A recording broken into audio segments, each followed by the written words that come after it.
Good afternoon, students. Welcome back to your social science class. Last day, we began with the chapter Electoral Politics. Now, in my last video, I have already discussed with you about what is constituency and about the different constituencies. That is, electoral constituency and reserve constituency. Now, today I am going to tell you about what is a voters list.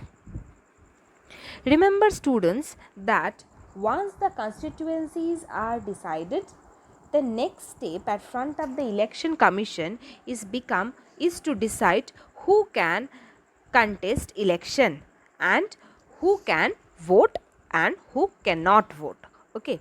Now this decision cannot be left to anyone till the last day. It is entirely the decision of the election commission. So what happens as a result? The election commission prepares a voters list much before the election. Okay, and name of the new registered voters are also included in that voters list. Now this is a very important step, for it is linked to the first condition of a democratic election. Everyone should get an equal opportunity to choose their representatives. No one should be denied the right to vote without any good reason or without any proper reason. For that reason, different as we know, as you know, we already know that different citizens differ from one another in many ways. Some are rich, some are poor, some are highly educated, some are not educated. Okay, so for that reason there is no discrimination. For this reason, no discrimination is done in the voting process. Every citizen, irrespective of being rich or poor, irrespective of their caste, creed, gender and religion, whoever attains 18 years of age are eligible to vote. There is only one condition, that is their name has to be registered in the voters list. Okay, so much before the elections are held, the voters list are prepared. Okay. Now, next I am going to tell you that how the candidates fill up their nomination or how do they stands in the election. Every person who wishes to contest an election has to fill up a nomination form, and they have to give some money as security deposit. Okay, but in the nomination form they have to give a detailed account of any serious criminal cases that are pending against them. If any criminal cases are pending against the candidate, then they have to give a detailed account of that.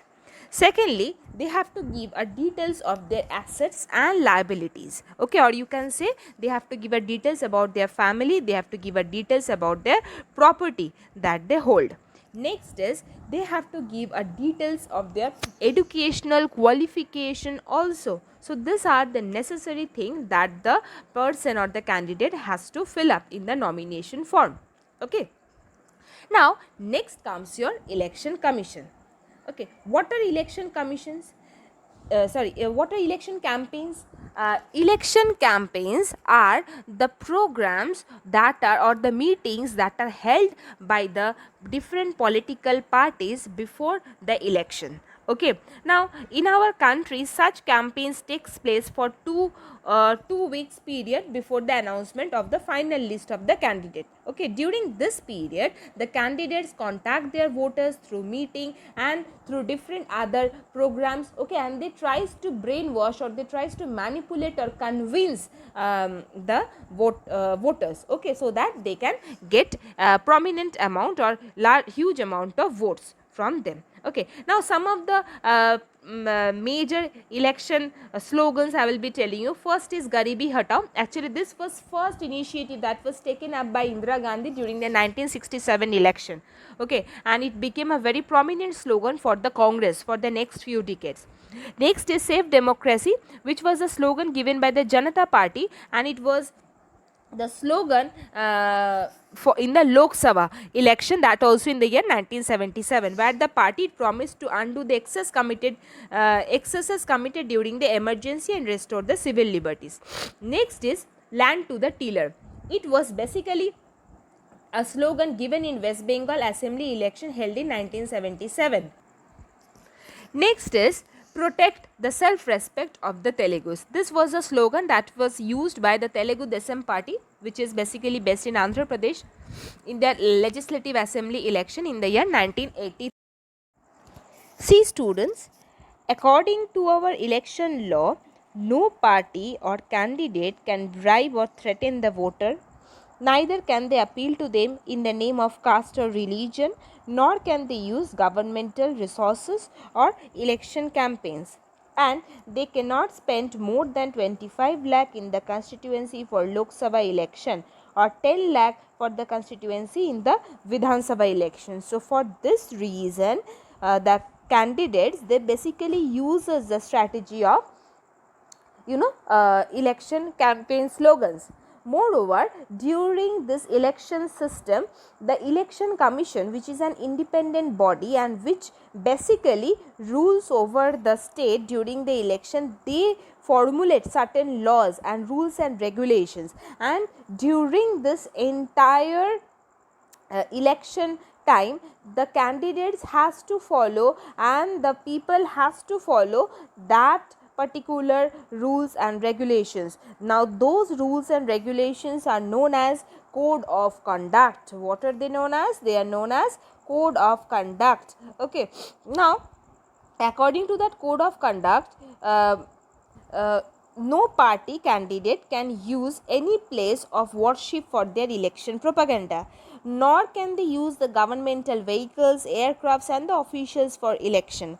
Once the elections are announced, ministers shall not lay the foundation stone of any project, okay, or take up policy or they cannot take up new policy making processes, and they cannot make any promises for providing public facilities.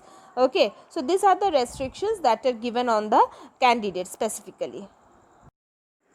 Now I am going to tell you that what are the steps that makes an election democratic. First is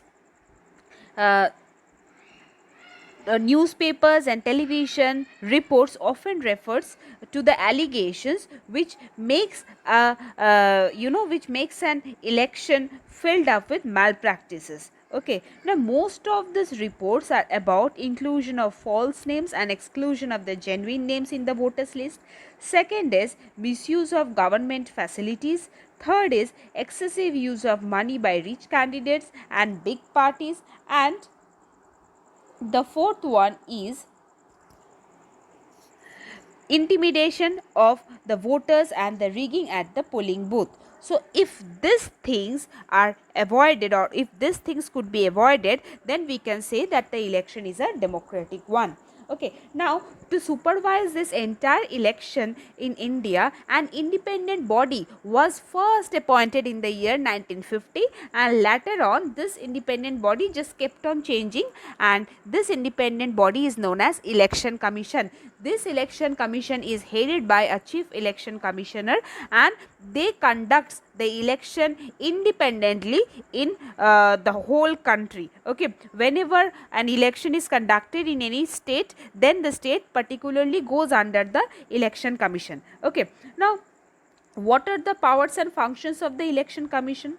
The election commission takes decision on every aspects of conduct and control of election from the announcement of election till the declaration of the results. Not only that, it also implements the code of conduct, and it punishes any candidate or party who violates that code of conduct. Third is, during the election period, the election commission can order the government to follow some guidelines to prevent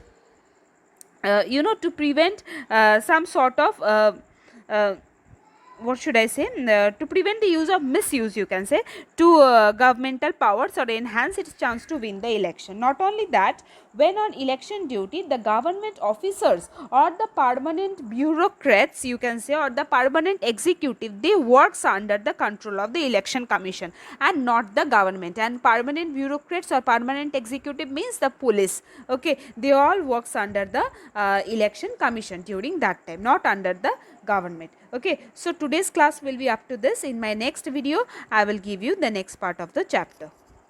Till then, thank you.